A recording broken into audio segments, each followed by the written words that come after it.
करेंगे अग्नि स्तंभ आसन की प्रैक्टिस, जिसको फायर लॉग पोज भी कहा जाता है या डबल पिजन पोज भी कहा जाता है।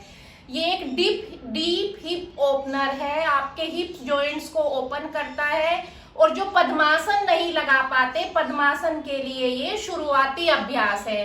इसके अलावा इस अभ्यास के काफी सारे फायदे हैं, वो वीडियो में जानेंगे, और किसको ये नहीं करना है वो भी ये हम जानेंगे। कैसे करना है अग्नि स्तंभ आसन? इस तरीके से दंडासन में बैठ जाएंगे, कमर गर्दन सीधी, शोल्डर्स बिल्कुल पीछे की तरफ रोल्ड आउट, हाथों को अपने हिप्स के बराबर में रख दिया है।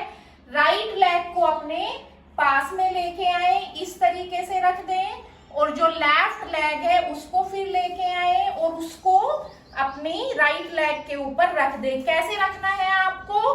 जो फुट है वो ऐसे बाहर की तरफ ना रखे, फ्लैक्स्ड ऐसे दोनों।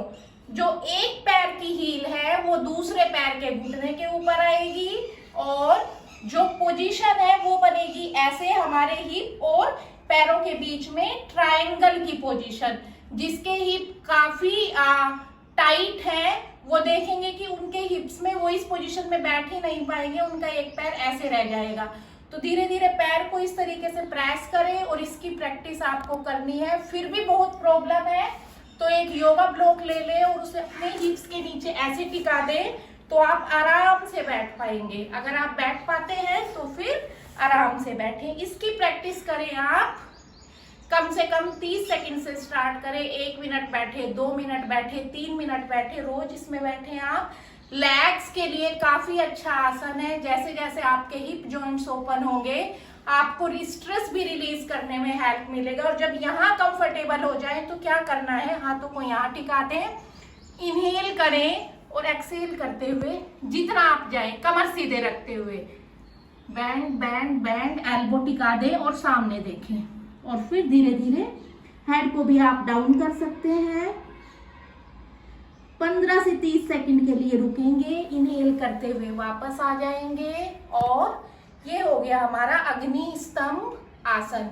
आप आराम से बैठे हैं तो प्रणाम मुद्रा में भी इस तरीके से बैठ सकते हैं। बेनिफिट क्या क्या है इसके मैं बता चुकी हूँ। हिप्स को ओपन करने में हेल्प करता है।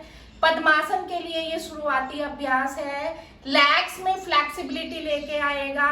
हिप मसल्स हैं, हिप जॉइंट्स हैं, थाइज हैं, वो काफी अच्छे से ओपन होंगे, जिससे आप सारे बैकवर्ड बेंडिंग और फॉरवर्ड बेंडिंग आसन कर पाएंगे।